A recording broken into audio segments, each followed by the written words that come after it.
I was talking to. Hey guys, who am I here with? Jerry Williams, Backcountry Horseman of Nevada. Okay, welcome. Thank you so much for coming out here today. Can you tell folks at home a little bit about your organization here? We are an organization, we're actually nationwide. We have 2 chapters here in Nevada, and our basic function is to help clear the trails that people are hiking in the backcountry. We work hand in hand with Friends of Nevada Wilderness, the Forest Service, BLM. We do a lot of fish planning for the Fish and Game up into upper alpine lakes. You guys do a lot. Between our group, we try to cover as much as we can every year. I absolutely love that. Is this your organization's first year being a part of this, or you've been here for many years? We have been doing this for 8 years. 8 years now? Yeah, we usually bring in food on pack horses, Okay. but we have some really young pack horses this year, and we went. They just weren't. To put a lot of people. They weren't ready for the spotlight. Yeah, I see. You don't need to see the rest. Oh my goodness. Well, thank you so much for coming out here. This is, what an incredible organization, and we're so grateful for your presence here at Share Your Christmas, and hope to see you guys back for many years to come. So, pleasure to meet you. All right, where are we going? We're to Chris Larson. Hey, Chris, buddy, how you doing? Doing well, thank you.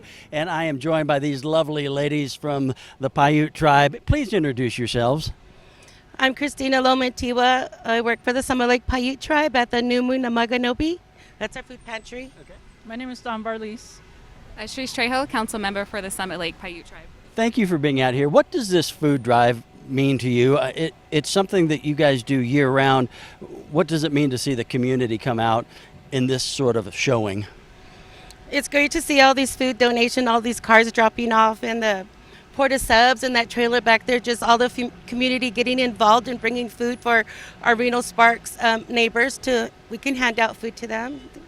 And it's, again, we think about it being the holiday season, Thanksgiving and Christmas, but this is a need in our community that some folks need all year round. Yeah, food is a desperate need for our community. And you were saying, especially with everything that's happened since September and into October, the need has been greater than ever. It has been greater.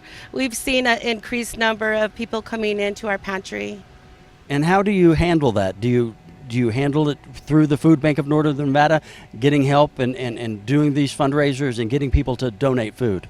Yeah, we're so grateful for the Food Bank of Northern Nevada for all the help they've given us, and to Amber Torres to getting us started with the Food Bank. We've been with them since March. Well, we thank you for being out here this afternoon. Thank you, ladies. And I will toss it over to Jaden. Jaden, over to you.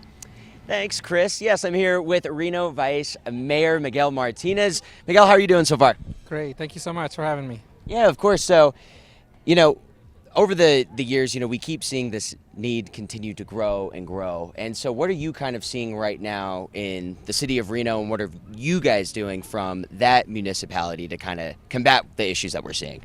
Yeah, no, there's a lot of things that the city's looking at in terms of policies and incentives for development and other things, making sure we have the correct infrastructure to make sure people are moving in and out and have those necessities built. But it's great to see so many people here in line and donating, and definitely encourage anybody who has the opportunity to come down to the GSR and donate some food to the local food bank. And the Food Bank of Northern Nevada, we have worked with them for many, many, many years. They're just such an incredible organization, and they just help out all across the board, all across the northern part of our state. Yeah, they're able to help so many families. I know that they go to local parks and provide food during the summertime for a lot of our children, and this is one of the bigger drives, so they're definitely encouraging anybody that can to come out and participate. And this is one of my favorite parts of this community is there's just so many groups and nonprofit organizations that really step up to help out people whenever in need. I know the city of Reno has a plethora of different agencies and stuff that help out as well. Yeah, no, definitely. And I think being the fact that it is Christmas time and the holiday season, we're trying to make sure that everybody has a wonderful time this year. And so one thing I've also been asking people is, for yourself, what's your favorite part about, the Christmas and the holiday season? Do you have any sort of fun traditions with your family? Yeah, we do. We normally celebrate the 24th on Christmas Eve and have a nice dinner, and we stay up until midnight and then do a gift exchange and open presents right around 12:31 in the morning. So it's a pretty long day for us, but we're excited to do that again. And my kids are growing up, and we're doing the Elf on the Shelf experience for them, so we're having a blast with that. And you got to negotiate with Santa to make sure that he gets there beforehand so he's not showing up late. Exactly, just making sure the presents are there at time, and then having the kids go to bed early so the presents can be there in the morning for them as well. Okay, awesome, man. Well, thank you so much for coming out. We appreciate it. And I believe we're going to hear from Mrs. Kristen Remington. Oh, look at that intro. Jaden, thank you so much. Really quickly, we're just taking a pause from the interviews to tell you what is in high demand. It's the same thing we see year after year because it is healthy and it's stuff that you would feed your own family. So when you're going through your pantries or maybe running to the grocery store quickly, the rule of thumb according to the food bank is obviously nothing that's expired, no glass, and things that you would feed your family. So protein is king. Okay, so we want, this is salmon, tuna, canned chicken. You could go with beans. I'm going to talk, you got this, Wilt? Okay, get this out of the way. Fruits, they say in fruit juice, anything natural, you know, try to limit the sugar, obviously. There you go. Good job. Beans, like I said, low sodium, if it's possible. Obviously, we will take anything, but because they do obviously cater to the vulnerable populations like seniors who may be on high blood pressure medicine, for example, low sodium is awesome. And then let's not forget about the babies. We talk about food insecurity. We talk about the vulnerable populations, children and seniors. That's really what we're after. So anything that can make a complete, nutritious, whole meal is what we want. And we just thank you all for all your donations. Now, again, if you'd rather donate money, that's fabulous because then the food bank can fill in the gaps based on what they get today. They can buy the fresh produce and distribute that to the senior centers and all the families and Kids Cafe programs. So lots of options. We will take everything off your hands. You just have to get down here by 6 o'clock tonight and the food bank will weigh it and then get it to the distribution center. And then it's as easy as that. Check the box for doing good in our community. All right, we're going to head back out to the group and start to wrap things up, right? Thank you, Wilt. All right, Kristen. Wow, that was a great little explainer. Round of applause. Kristen, come on in here. Yeah, almost done with our half hour here for the lunch hour, and we just keep seeing it, truck after truck after truck. This is the longest backing in this afternoon that I've seen the line all day. Like, it's I was going to say wrapped around. people are really because it's lunchtime. If people are getting off work or whatnot or have a lunch break. We appreciate you spending your. This is hour when you lunch break start here. to see that, as we've been saying, that queue start to come in here. Oh, we're going to.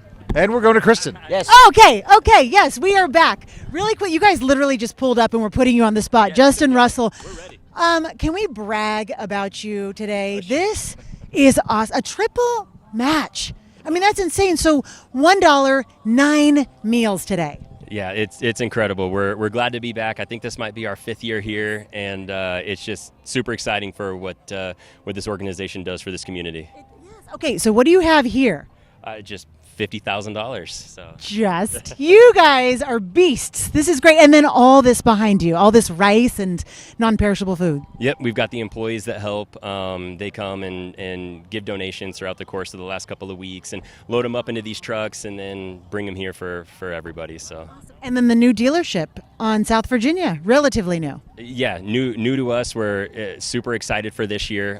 The community obviously has come on strong for us and helped us be able to do that. And so we're just thankful. We're grateful that we're able to give back a little bit here.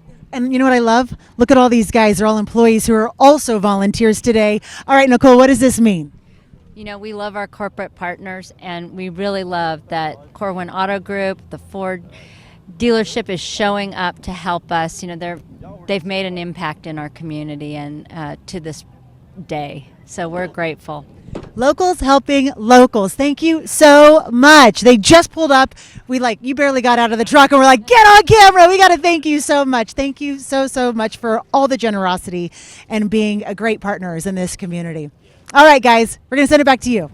I like how nonchalantly he says just $50,000. Just 50. Yeah. Just 50 grand. Just a cool How 50 much grand. I make in a year, you know? I know they just said this, but triple matching all of our Yeah. text donations today, which Yeah. is on top of that 50. I mean, just incredibly generous. Corwin Auto Group is 5 years now, I think he said, and they're a huge part of this community, and we're so blessed to have them here. And Jen, you weren't kidding. The line, Yeah. and guys, we're not kidding. It keeps growing. It keeps growing and growing. We love the city, the town, the community coming out. And we're going to helping be us here out. all afternoon long. We're going to be coming back on the air this afternoon, and Yep. we hope the line stays long and want to see everybody. Yep. That's true. We're here till 6 o'clock tonight, guys, so you have plenty of time. Even if you're just learning about this second, again, non-perishable canned goods. I think Kristen did a great job of explaining what you can bring. We do, we'll take anything, any canned all sorts of non-perishable ways goods. to I was donate. going to mention the Salvation Army is also here, so if you have those toy donations, toys. they've got a spot You can here. drop You can off drop your those. angel tree Angel tags as tree, well. yeah, exactly. Yeah, and again, so we got toys. You can text cash donations. The food bank can easily utilize that as well. And of course, your non-perishable food items. And there she is. I took your seat, but I didn't know if it's you were good. coming back. As long as this one doesn't break.